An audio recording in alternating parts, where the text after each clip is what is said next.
Perkenalkan, kami dari kelompok 4. Kami akan mempresentasikan tentang indera pendengaran. Perkenalkan, nama saya Sena Elvira Prasetya dari absen 37.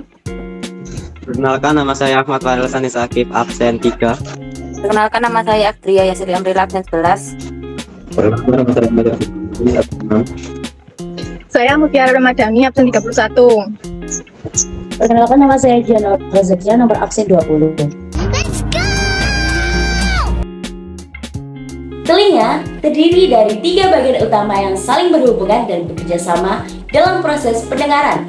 Sama halnya dengan sistem tubuh lain, telinga yang tidak terjaga kesehatannya bisa meningkatkan risiko pada gangguan pendengaran. Adapun bagian-bagian dari organ telinga yaitu bagian luar, tengah, dan juga dalam. Yang pertama ada bagian luar yang terdiri dari pina atau daun telinga dan saluran telinga. Pina atau daun telinga adalah bagian yang tampak dari telinga. Bagian ini tersusun dari tulang rawan yang keras yang tertutup oleh kulit. Pada umumnya, bagian ini berfungsi untuk mengumpulkan suara dari lingkungan sekitar dan mengarahkannya ke saluran telinga. Selanjutnya adalah saluran telinga yang merupakan jalur yang mengarahkan ke telinga tengah. Pada saluran telinga ini terdapat kelenjar yang memproduksi zat bernama earwax atau serumen. Adapun fungsi dari serumen adalah untuk melindungi saluran telinga dengan merekatkan kotoran atau hewan-hewan kecil yang masuk ke dalam telinga, serta membantu untuk mencegah infeksi. Yang kedua adalah telinga bagian tengah. Telinga bagian tengah merupakan rongga yang berisi udara yang terletak antara telinga bagian luar dan telinga bagian dalam. Ada komponen penting dalam telinga bagian tengah yaitu genang telinga, tulang-tulang pendengaran, dan tabung eustasius. Genang telinga atau membran timpani adalah sepotong jaringan tipis yang terletak pada akhir saluran telinga. Fungsinya menerima gelombang suara yang masuk melalui saluran telinga dan mengubahnya menjadi getaran. Kemudian ada tulang-tulang pendengaran atau osikel. Ada 3 tulang pendengar kecil pada telinga bagian tengah yang bernama osikel. Mereka terdiri dari malleus yang menempel pada gendang telinga, incus yang melekat pada malleus, dan staples yang menempel pada incus dan menjadi tulang terkecil pada tubuh. Ketiga tulang ini berperan sangat penting dalam mentransmisikan getaran dari gendang telinga ke koklea. Akhir ada tabung eustasius. Tabung eustasius adalah tabung sempit yang menghubungkan telinga bagian tengah dengan bagian belakang hidung. Fungsinya untuk menjaga tekanan udara pada kedua sisi gendang telinga agar tetap seimbang. Ketika kita berada pada tempat dengan perbedaan tekanan udara, seperti pada pesawat dan saat menyelam, tabung eustasius membantu menyesuaikan tekanan pada telinga bagian tengah. 3. Bagian dalam. Telinga bagian dalam berperan dalam mengubah getaran menjadi sinyal saraf yang dapat dipahami oleh otak.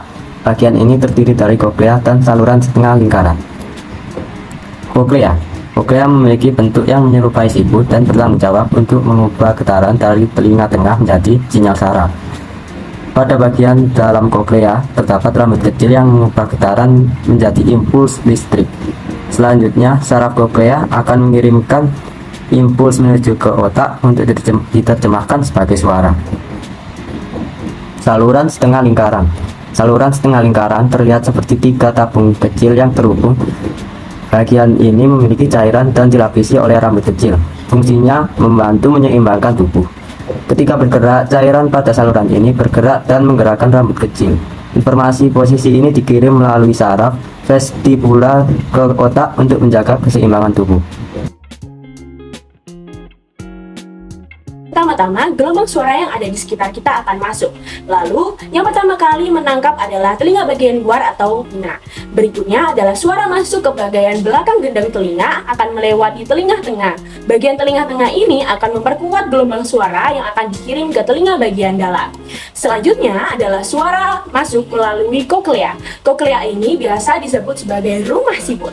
Rumah siput ini memiliki bagian dalam yang berisi organ korti. Yang selanjutnya adalah stereosilia. Hal ini mampu menerjemahkan getaran dari gelombang suara manusia menjadi impuls listrik yang akan berjalan sepanjang serabut syaraf melalui otak. Lalu, proses pendengaran yang paling terakhir adalah saat suara yang sudah ditangkap otak. Cara kerja telinga terakhir adalah merubah suara menjadi sinyal listrik di koklea.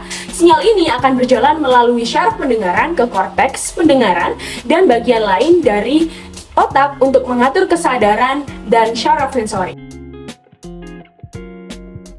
Beberapa kelainan pada telinga yang umumnya terjadi yaitu satu, tinnitus. Tinnitus adalah kondisi di mana seseorang mendengar suara berdengung, berdenging, atau bersiul di telinga tanpa adanya sumber eksternal. Penyebabnya bisa beragam, termasuk paparan suara keras, infeksi telinga, gangguan saraf, dan penggunaan obat tertentu. Yang kedua yaitu infeksi telinga atau otitis. Terjadi di bagian telinga bagian luar, telinga bagian tengah, otitis media. Penyebabnya yaitu virus atau bakteri. Seringkali terjadi setelah flu atau alergi yang menyebabkan penumpukan cairan di telinga tengah. Gejalanya yaitu nyeri telinga, keluarnya cairan dari telinga, demam, dan gangguan pendengaran sementara.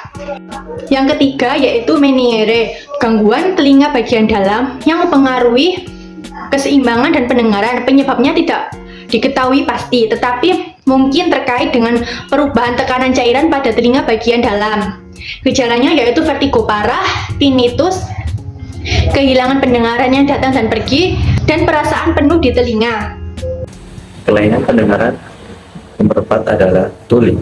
Tuli bisa bersifat parsial atau total dan dapat terjadi secara mendadak atau bertahap.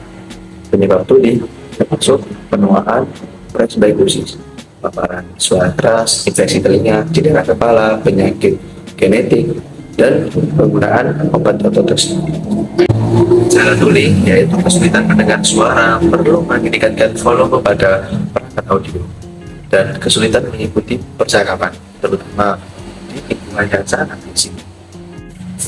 Kelainan pendengaran nomor 5 adalah vertigo. Vertigo adalah kelainan pada telinga bagian dalam yang menyebabkan pusing berputar. Penyebab vertigo yaitu penyakit Meniere, migrain, dan neuritis vestibular.